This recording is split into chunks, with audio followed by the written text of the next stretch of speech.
The name of our session today is Customer Focused Marketing, how to pre-sell your value proposition. And we're going to get right into it. Let's get started.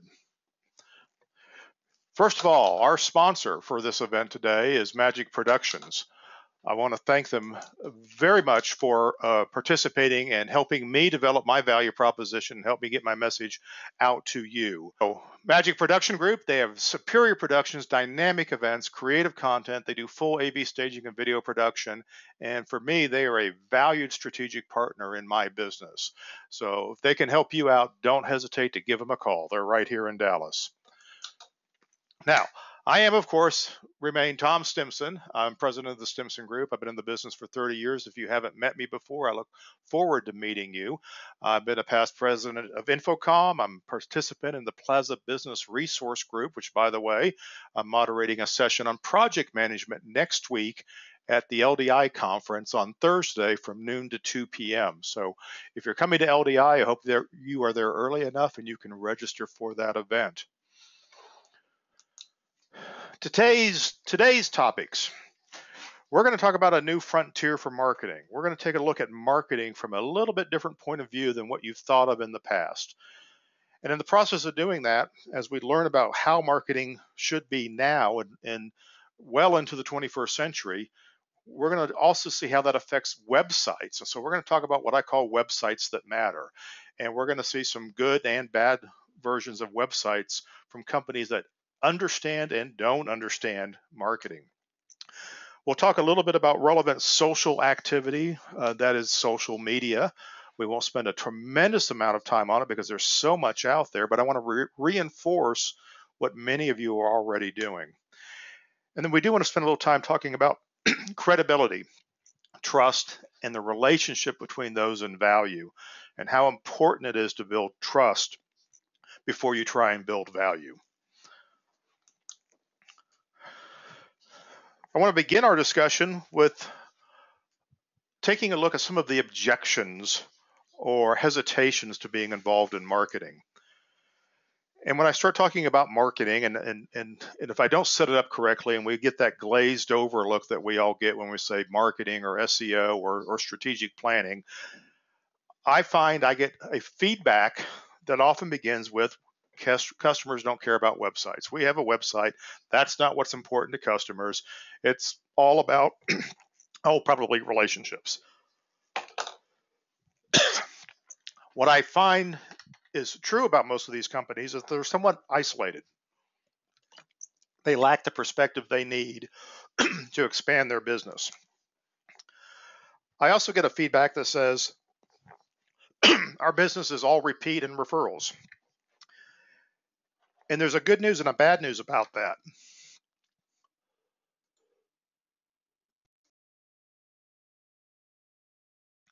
Excuse me. There's a good news and a bad news about that. Okay. Repeat business and referrals tells me that they're not growing. They're not finding new customers, and probably the existing client base is pulling down value and expecting you to work at a lower and lower margin. And this lack of new business hurts us. The third thing that people tend to talk about is that customers only care about the quality of our work. And while that's very true, what I find in these organizations is that their margins get extremely low because their relationship is based on a really high quality of work, which is a great thing, but that doesn't mean that we're always getting paid for a high quality of work.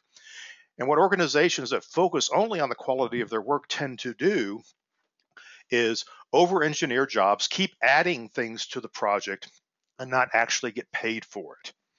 So their margins get lower and lower over time. It's not always true, but I sure find a lot of examples about it. So to all of these people, I say, we need to embrace marketing. We need to understand what marketing is about. It's not just an expense, and it's not just an empty expense. Oh, I don't need to spend X number of dollars on a website. Our website's perfectly fine. There's a return on marketing, and we need to understand more about that. So what is marketing? Marketing is preparing the customer or the prospect to receive you on your terms. In other words, marketing helps create a perception of credibility and expertise. It creates the perception that there's going to be value in doing business with this company. Marketing helps connect specific products and services to the right customers.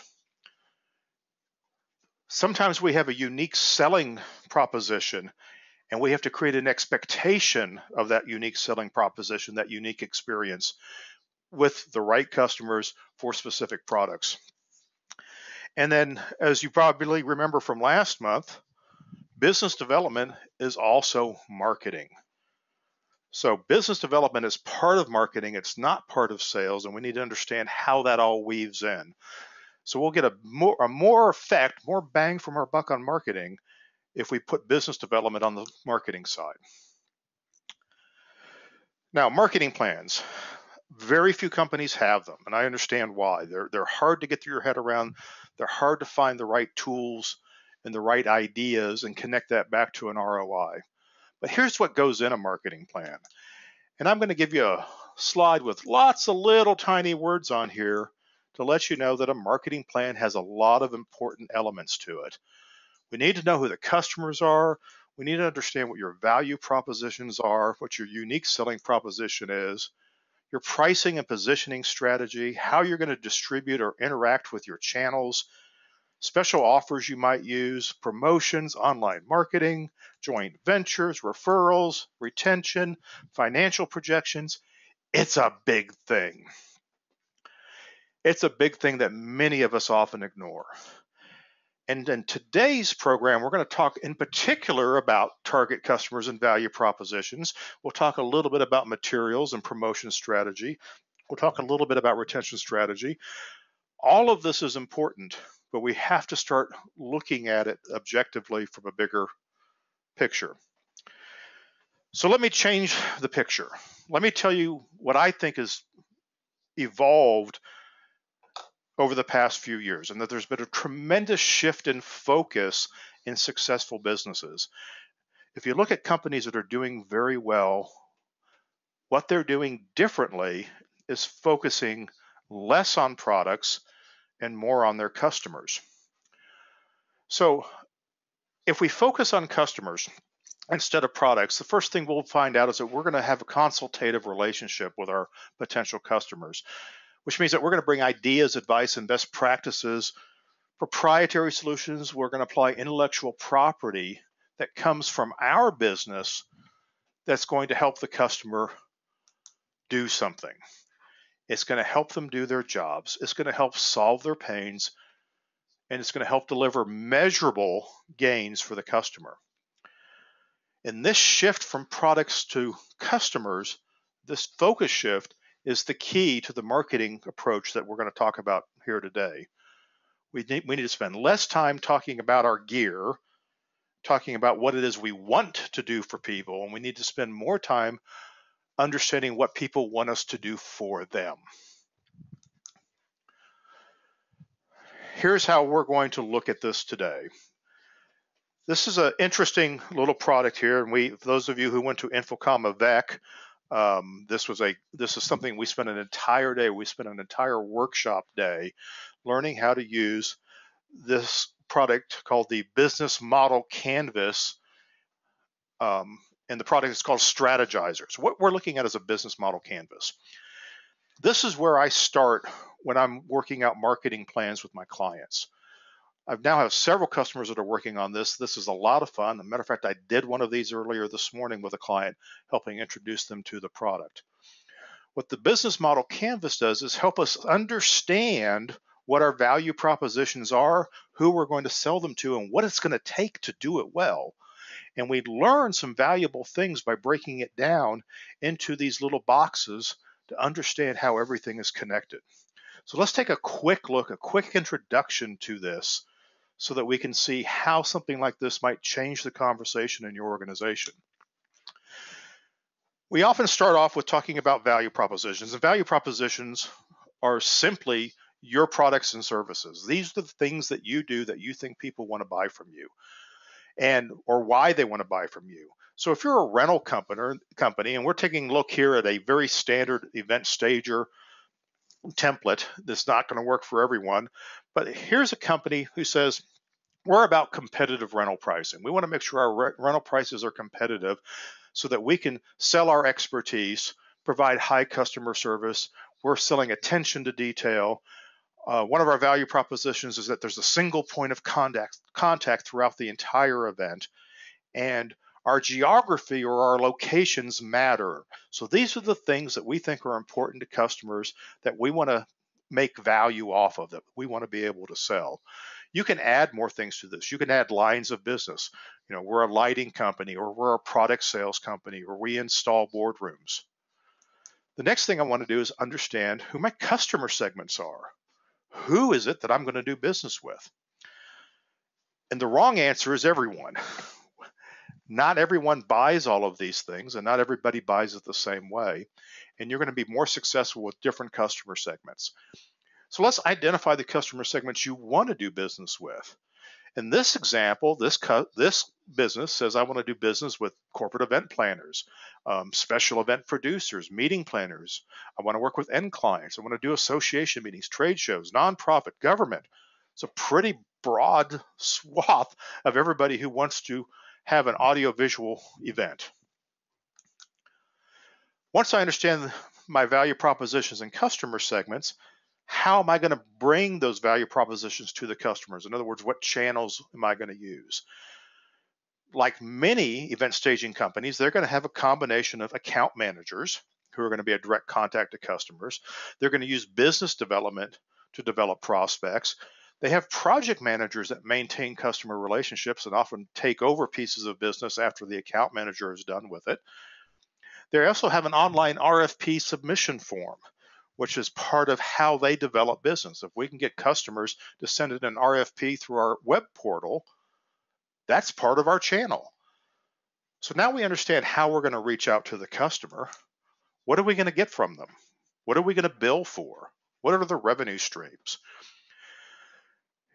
Unfortunately, for many rental guys or stagers or live events companies, the revenue streams become very, very simple. I have rental revenue for equipment, I have my labor revenue, and then I have what I call partial reimbursements. It might be travel, it might be freight or trucking, it might be other expenses related to the event.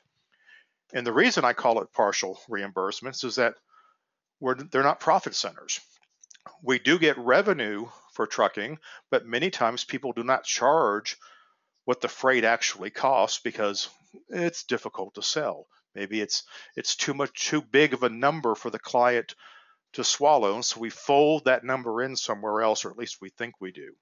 But if we acknowledge that in our revenue streams, then maybe we're going to pay attention to it differently as we work through the model. So I know how I'm going to make money now. How am I going to make money the next time? How am I going to maintain the customer relationship? Well, in this model, this company says that we're going to have ongoing contact through the account management system and business development. We're going to create other value-added services that help the customer in between events. We're going to have our regular newsletter marketing. We're going to have social media. We're going to help the client with estimates and pitches for work that they're trying to win. So these are all customer relationship builders that help keep all of the glue together. So we've now taken a quick look at the right-hand side of this form, which is all the customer-facing elements of a business plan. We're not ready to make a marketing plan yet because we don't understand everything we need to about these things. In order to conduct the business that we've described on the right, I have to be good at some key activities. There's some things that are important processes and procedures that have to take place in my business. I'm going to have to be good at project management. I have to participate in resource planning and project estimating. I probably need to track inventory. I probably need to conduct quality control inspections. I've got to manage logistics and travel and a whole bunch of other things. And then I need some machinery to do this with. Sometimes that machinery is software.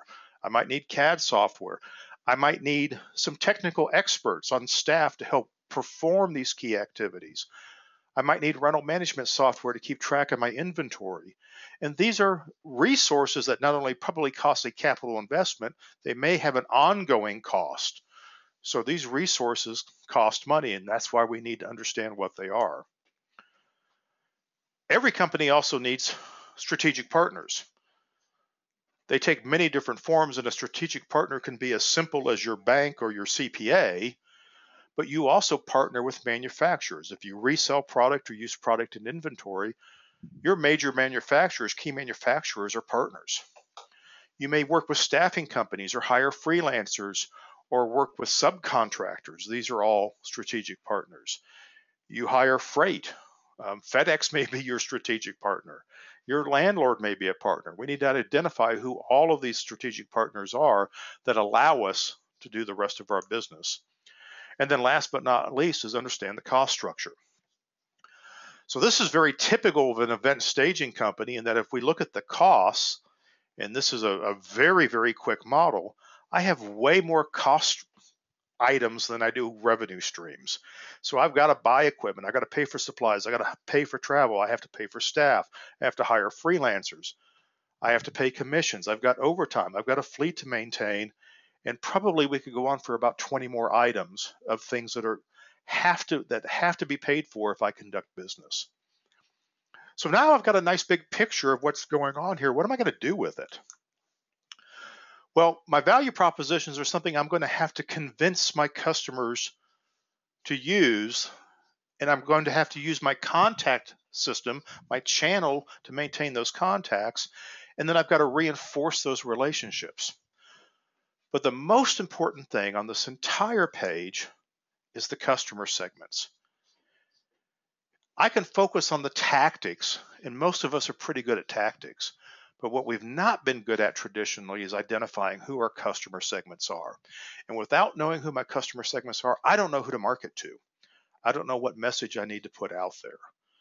And I think this is why so many of us struggle with the whole question of marketing.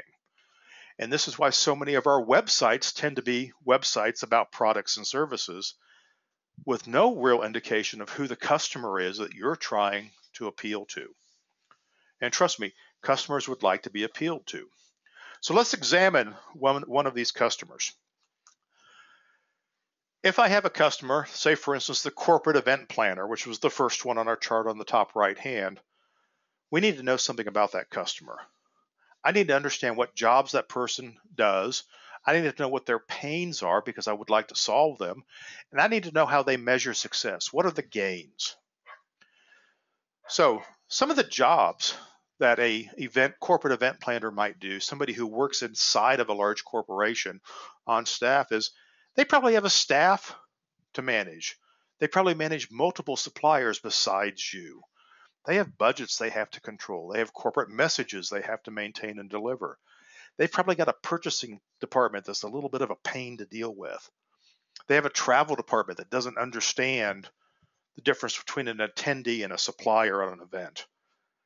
They have executives that are sticking their nose in everything. They've got a marketing department that thinks they're God. These are the jobs that this corporate event planner has to do every single day. Now, their pains we're probably a little bit more familiar with. We know they're struggling with short timetables. They have to justify their budget. They have last minute changes from their company. They have lousy venues that somebody else booked for them, the planning department. They have a purchasing department that has a lot of silly rules. Very poor internal planning may be one of their pains. And probably the biggest pain of all is suppliers that don't listen. And when I get out there and I talk to event planners and I ask them, what's frustrating, what makes it hard for them to do business, it's almost always suppliers. And what are they looking for? Well, yeah, we'd all like a reliable supplier, but they also need fresh ideas. And they want a no frills budget, perhaps, instead of a value added budget. This is research that we need to do to understand this segment. They need to stay informed. They want to be able to sleep at night and not worry about things. They want someone who anticipates their needs. So if we spend a little time understanding each of the segments we're trying to sell to, then we can come back with an appropriate response. So one of our value propositions in this chart was competitive rental pricing. So how can I take that product and make it and tailor fit it for the corporate event planner that has these jobs, these pains, and is looking for these gains? Well, I might have a discussion. We might analyze this and come to the conclusion that they're trying to control budget. They have last minute details. They have purchasing. Maybe the way we're presenting proposals needs to meet their needs instead of our needs. So we've come to the conclusion in this model that we need to have a basic turnkey rental price where all the customization is an add-on and everything else is optional. The design services are a la carte, so they're easy to see. The creative services are a la carte. And things like travel are optional so that the client can choose between using my travel solution versus their internal travel solution. That might be a good response for the company in this example. Not saying it's the right response for you. This is just an example. Maybe some pain relievers. What can we do to relieve some of these pains? Well, I should be able to do fast estimates. Fast estimates are a huge pain reliever for clients. How quickly can I get my estimate back? For that matter, how quickly can I get my final invoice back? That would be a major pain reliever for customers. What are we doing about that? Do I know enough about venues? Can I help my client understand the venues faster? Do I need a big library? Do I need online project collaboration tools or a client portal for events? These are all things that might relieve specific pains for the corporate event planner. And then I can also do things to create gains for them. Perhaps they have a lot of suppliers that they need. Maybe there's a partner database that I can share with them to help them find the best place to rent tables and chairs in my town. Maybe I need simplified rental system product codes. Maybe I need lots of different people who can update a proposal so that that single point of contact doesn't become a problem for my corporate event planner. So these are the discussions that we have when we're trying to explore who our customer segments are so that we can know how to present ourselves for higher value.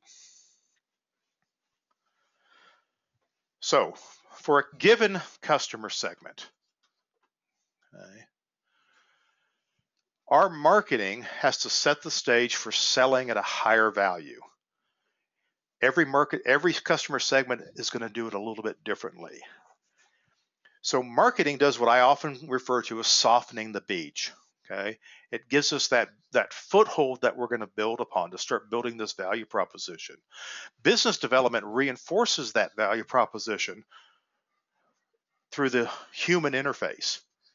Sales then helps you convert the transaction by guiding the customer through the process of selling, not the process of building the value proposition. But they are going to put the cap on that value proposition, and then the delivery is going to be done so well that we're going to get the next sale by getting the client back into the whole flow. Let marketing take care of them between events or between projects. Let business development make sure that we're in line for the next project, and then we start the cycle over and over again.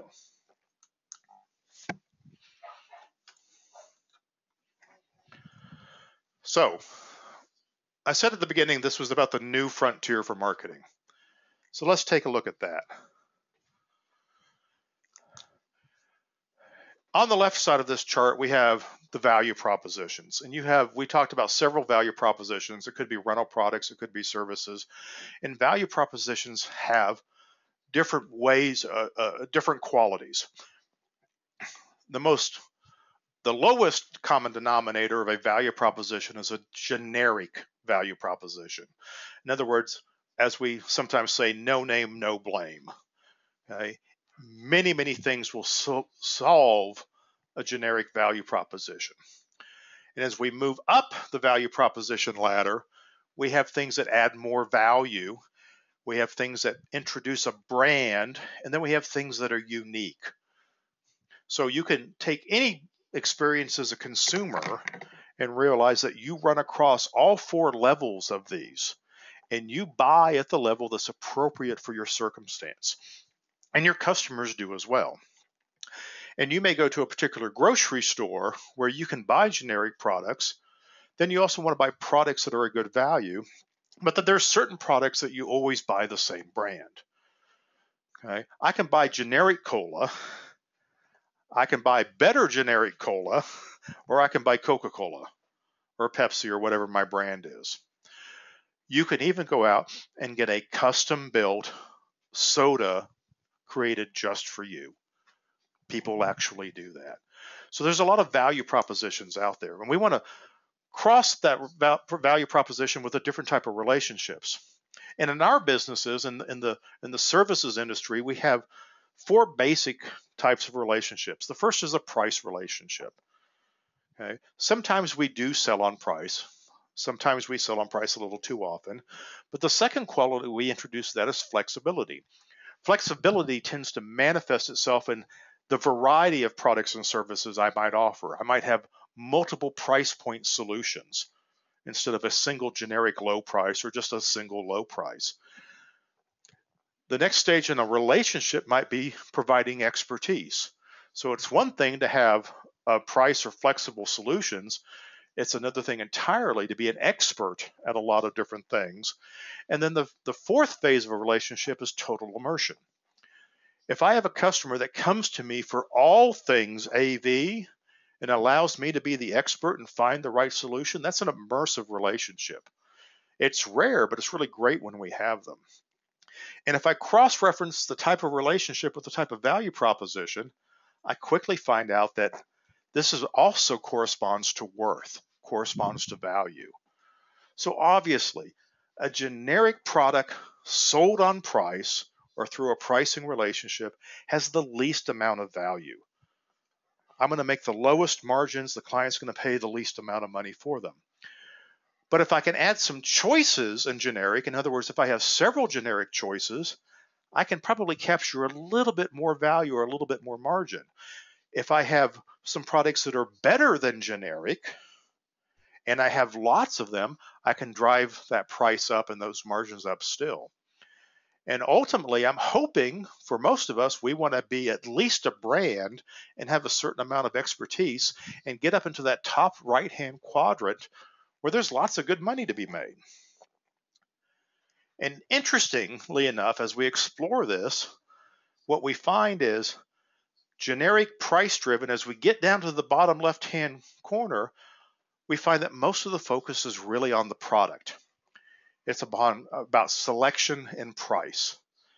And the things that we think we bring to the party, that we add to it, are the things that are important to the customer. So the more we focus on the customer, the more we pull up into branding and unique value propositions and high expertise and high immersion relationships.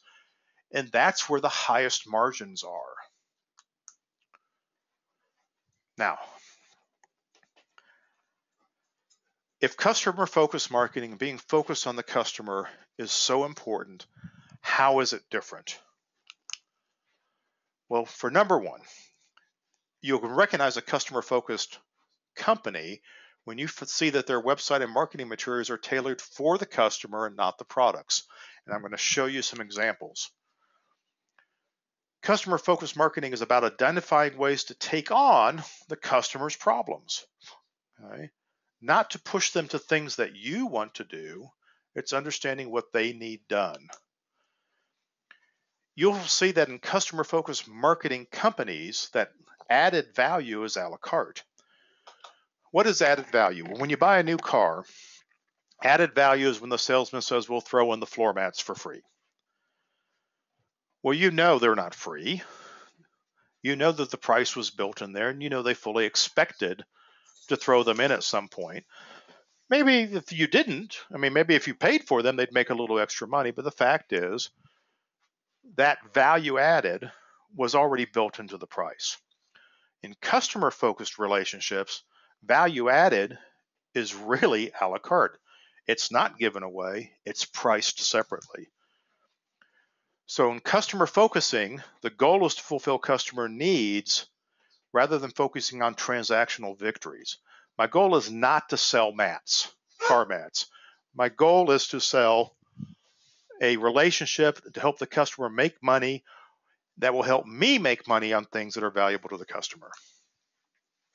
Now, what are the tools? Websites. Now, your social media page is a website. Keep that in mind. Content is a marketing tool for customer-focused marketing.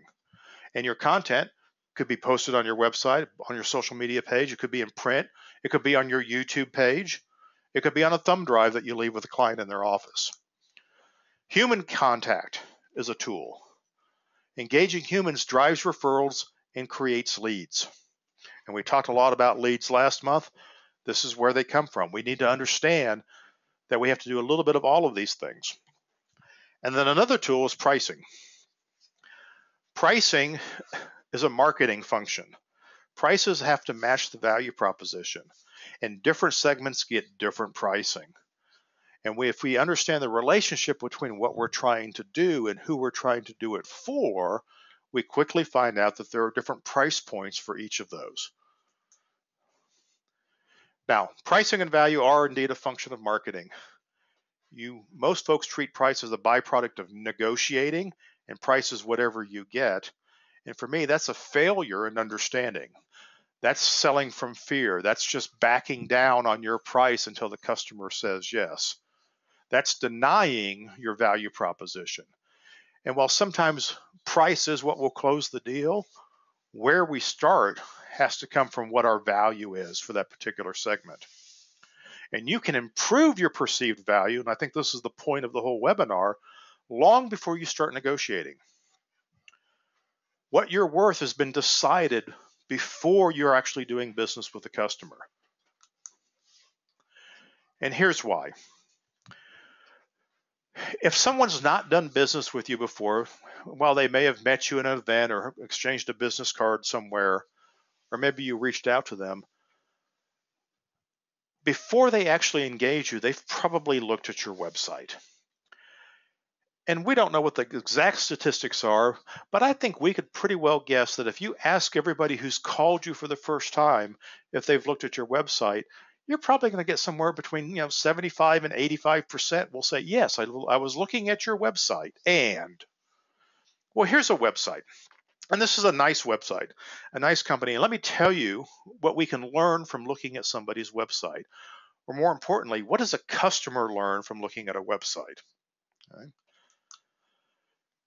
The first thing they're going to learn on this website is that this particular company is focused on products.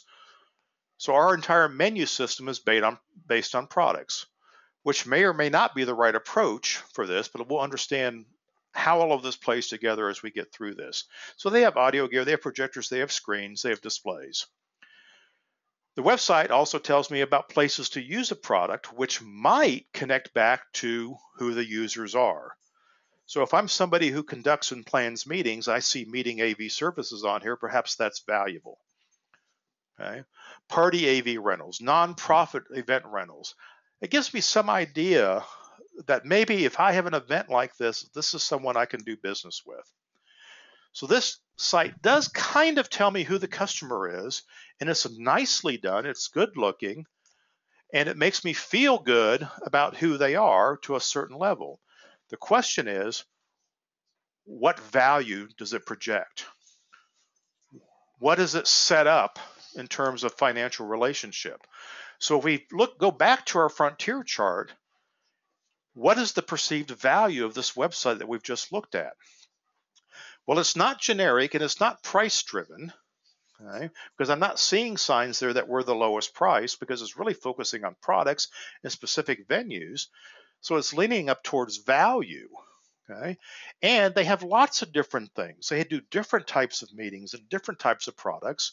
And so what we're finding is the value proposition and relationship matrix on here has us in the top right hand of the lower quadrant. So this is pretty good. I don't expect to pay bottom dollar when I go to this company. I've already decided when I pick up the phone and say, hey, can you help me with my event, that I'm going to pay more than I might pay at someone who doesn't understand what I'm doing quite as well. Now, here's another site, and I honestly don't know who this company is, and I certainly don't know what they do. Okay, and I think that's the point. This is a nice looking site. It's obviously professionally done, or they've used a good template. And They have some products. I don't know what any of those things on the bottom of the screen actually do. Okay? I know who some of the manufacturers are, and I see somewhere in the middle there that there's a link about how to build a boardroom. So if I've come to this website and I don't recognize what any of this technology is, and all I see is how to build a boardroom, and what I want to build is a conference room, I'm not going to stay here. I don't know that I belong here. I don't know if this is what this company does or whether I want to do business with them. I see products and services. Okay, so here's a site that's leading with product and services, and there's nothing that describes what the customer is. Now here's another site, major company. This is an industry site. Okay?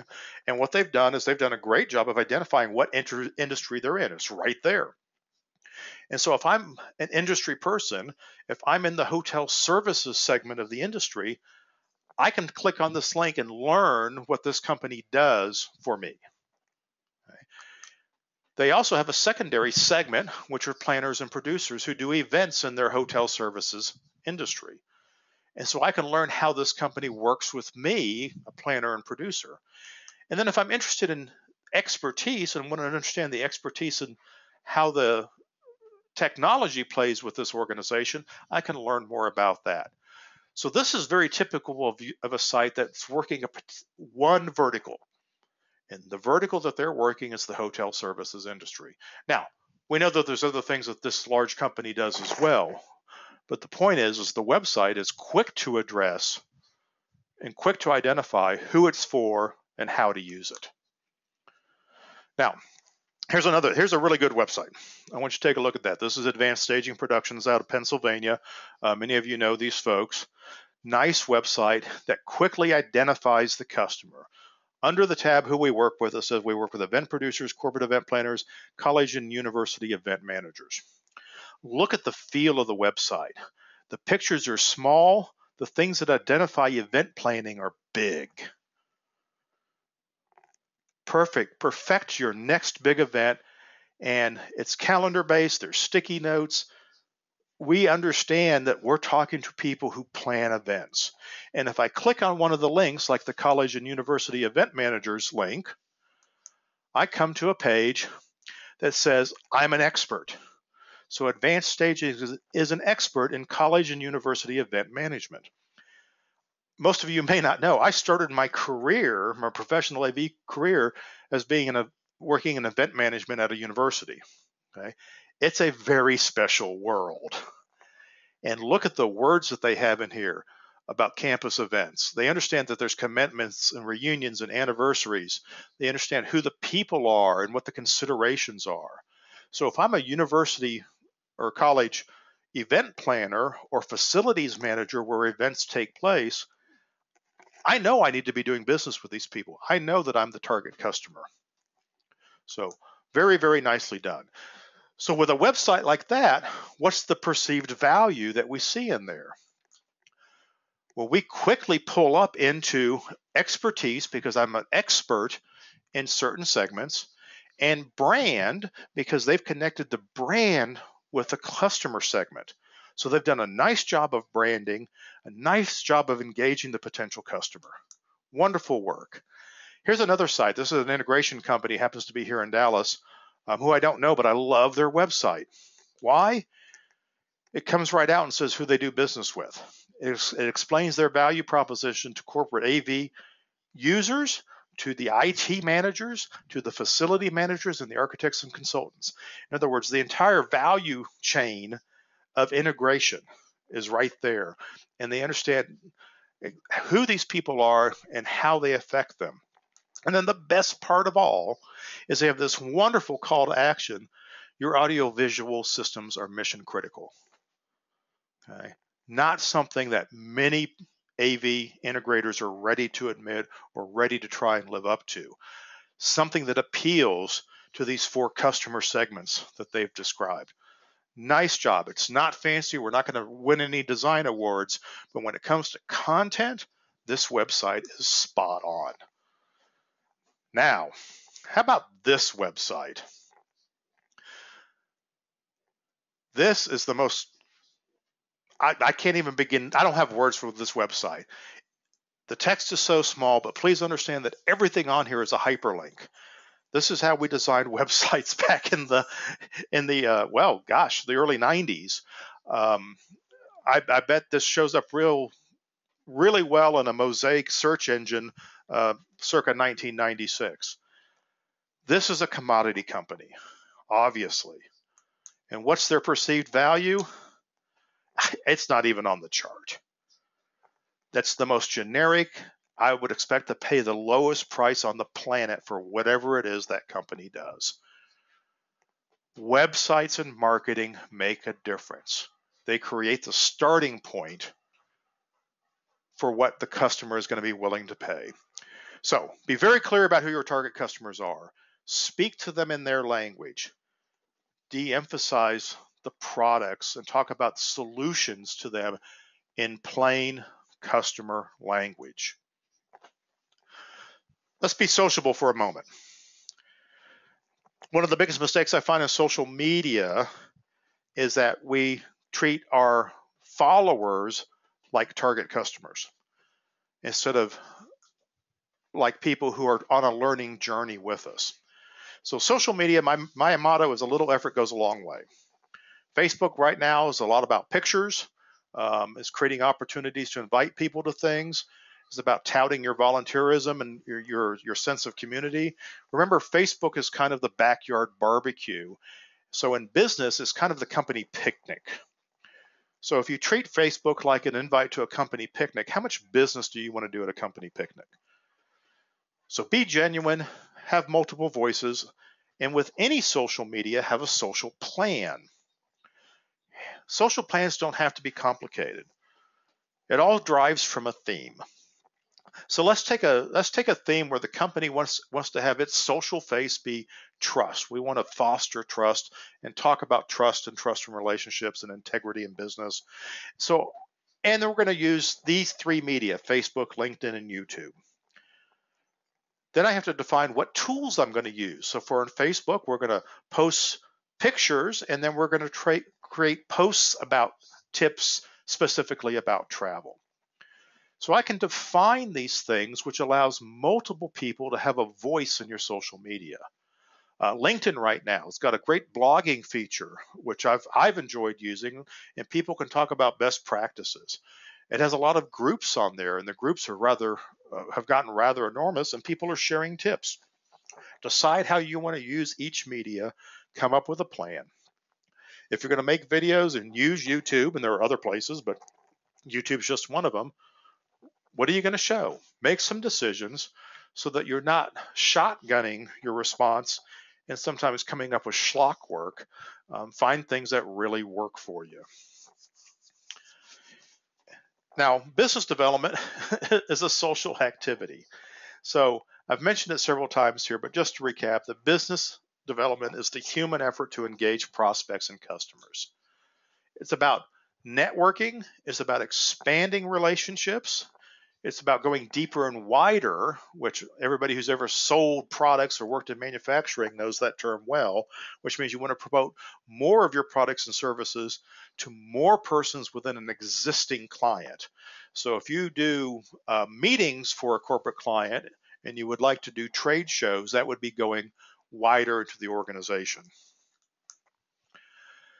The deliverable for business development is invitations.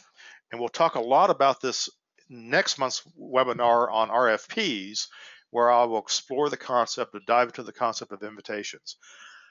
What business development is out there to do is to invite people back to engage with you at a deeper level. Nowhere, and in any of my discussions with business development, is the concept of selling. The concept is to get people in to talk to you hopefully before there's even a selling opportunity. But sometimes it's the selling opportunity that triggers the invitation. Now, to better understand business development, we have to talk about the difference between sales and business development. And here's my best example. Here's the role-playing example.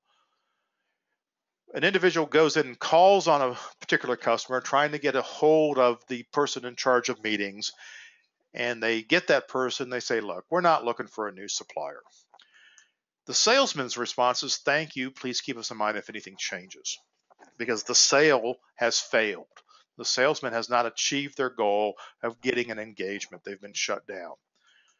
Business development was never looking for a sale, and they're not asking them to change their supplier.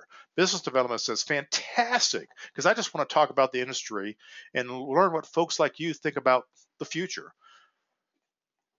And maybe we follow that up with, here's some ideas that came out of that conversation. What do you think of these ideas? And maybe that follows up with, hey, we're applying that idea that you came up with. Would you like to come over and take a look at it? And that's the invitation into the office. That's the difference between sales and business development. Sales is looking for a transaction. Business development is trying to get the relationship moving on the human level. So the things that you don't do if you're a business development is don't be a problem solver for your company or for your prospects. What you want to do is if the client or the prospect has a problem, deliver it back to the company, to your company, to solve it. Let your team solve the problem. Don't be the problem solver.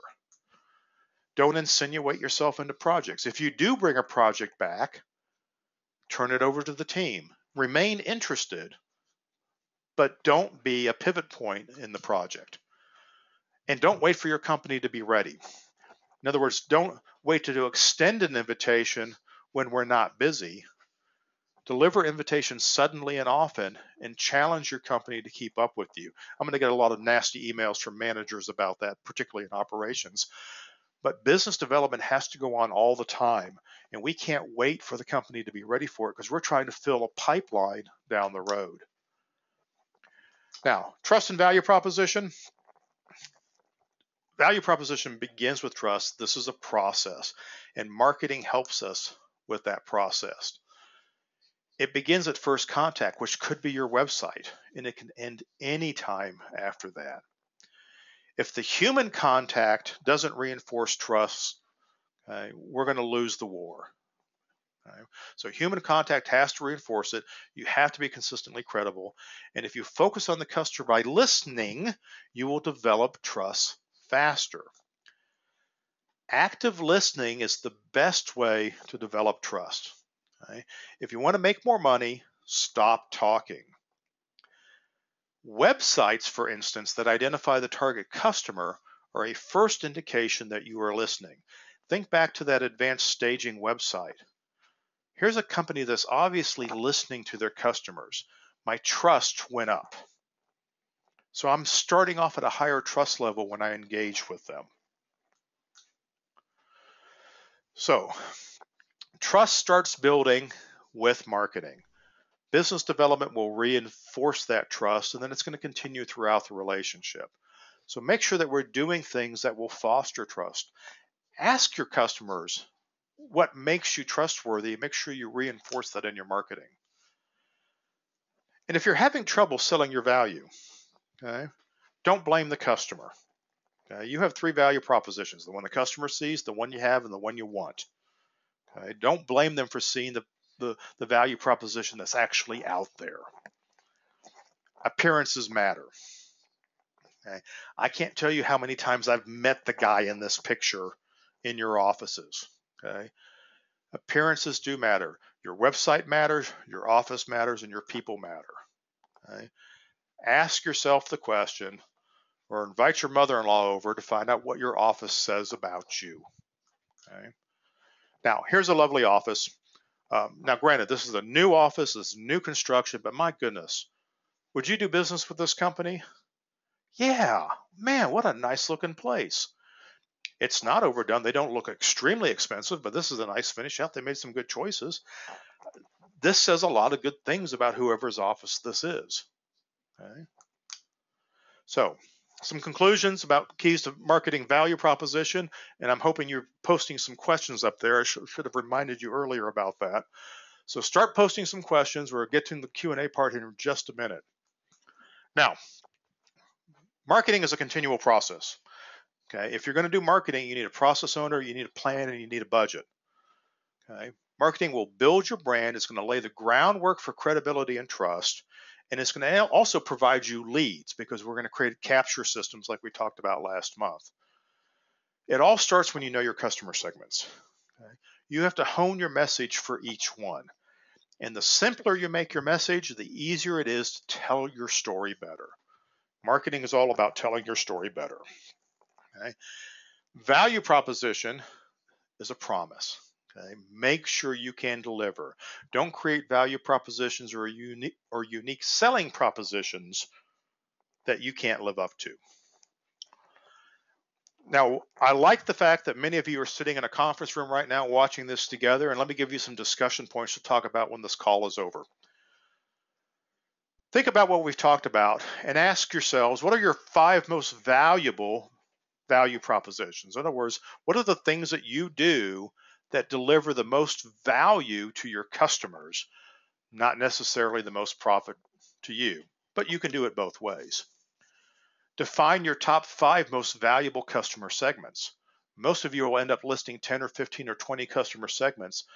What are the 5 that deliver the most margin for you? Cite examples of how you lead now, how you sometimes lead with products instead of services. Talk about how that might manifest itself in your organization. And then, if you're brave, look at your website. What does it say about you? Where does your company fall based on your website in the competitive advantage box? How valuable are you when the customer has only looked at your website and starts a conversation with you? So we're almost to the Q&A part. Let me remind you, I'm Tom Stimson. I'm a management consultant. This is what I do for a living, and I can certainly help you if you're struggling with your value proposition or your marketing plan. So take a look at some of the things that I might be able to do for you, and keep in mind that your job is to tell your story better, and someone from the outside might be able to help you identify that story sooner. So give me a call if I can give you any help. Now, this webinar is going to be archived. It'll be available to you. I'll send you out an email. And you can find these at av-matters.com under webinars. There's already some past webinars up there that you can take a look at. You will have to register, which just means that you're going to update your AV Matters mailing list, but it's quick and easy and it's confidential. Now, I bet we have a couple of questions, and let me take a quick look here and we'll catch up. And while I'm scanning this, I want to thank once again Magic Production Group for being a great partner for me and for sponsoring today's webinar. If you'd like to sponsor a webinar, please reach out to me. Next month, December 12th, we're going to talk about dealing with RFPs, probably the bane of many of your existences. You can register for that at av-matters.com/webinars. So, questions? All right. So here's an unsurprising question. How do I measure the ROI of marketing? Okay. So the easiest thing to do, because we're not direct sales. If I put a TV commercial on for Hostess Ding Dongs and Hostess Ding Dong sales go up, I know that it worked. Okay. It's a little more difficult to do in our world. But you can measure the change of business from period to period. Now the response is, well, how do I know that change had to do with marketing? And my reply is, how do you know it didn't? Okay. You can measure the percentage of your repeat business. You can measure lead times. There's all sorts of metrics that can be improved if you're creating a better value proposition through marketing.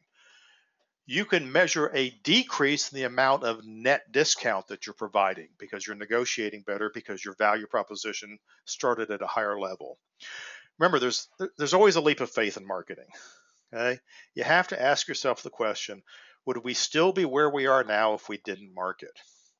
And if you're one of those owners or leaders at the beginning of the webinar that I talked about who think that marketing doesn't matter, that all your business is repeat business, that people only buy because of the quality of your work, you're probably the folks who need to reevaluate your marketing the most. All right, another question.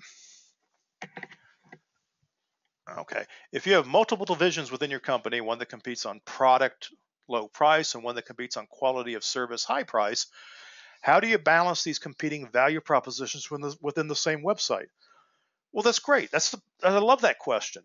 Okay, so if I have divisions within an organization that do slightly different things at different value propositions, they're also doing them for different customers, aren't they?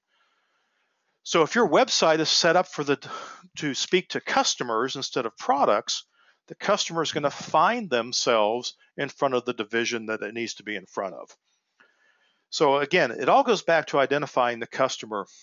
And if you go back to that strategizer business modeling tool, and you treated those two divisions as separate products, you'll find out that their customers are a little bit different. And I think that will help you understand how to create marketing and how to create a receiving website that points people in the right direction. So good question. So here's another question. There are over 1 billion websites today. I think that's a conservative estimate. What are the chances a customer is going to find yours? I think this is still a relationship business first. Okay.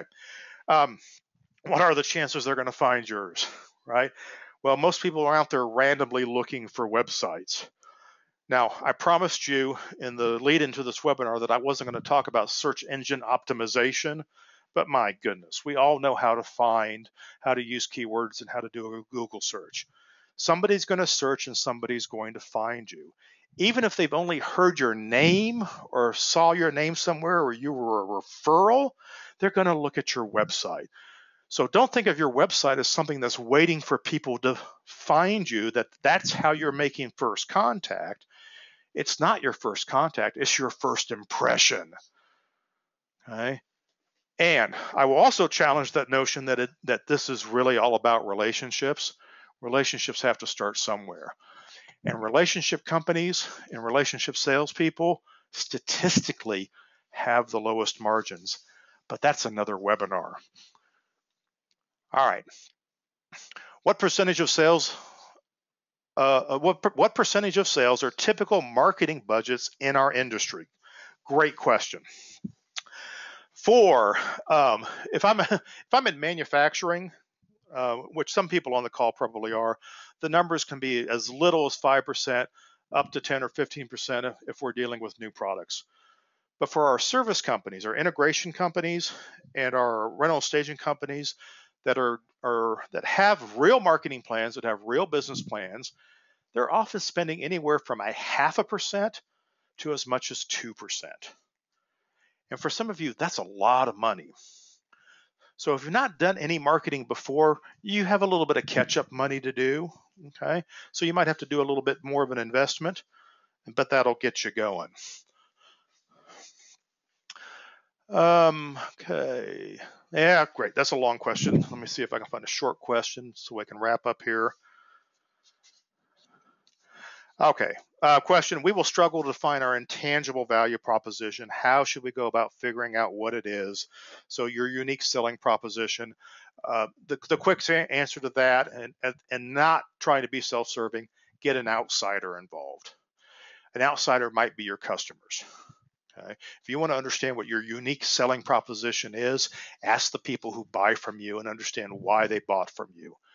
I've done that myself. I actually engaged a marketing firm to go out and talk to my customers and help me understand who I am and what I'm selling. And it was quite enlightening, and it's changed the way that I market. So ask the right people and you'll get the answer that you're looking for. Great question. So thank you. All right. That's it. We've run out of time. Thank you once again for joining me. I hope everybody has a great weekend, and I will send you an email taking you to the link for the archived webinar. Thanks for all your questions. Have a good one.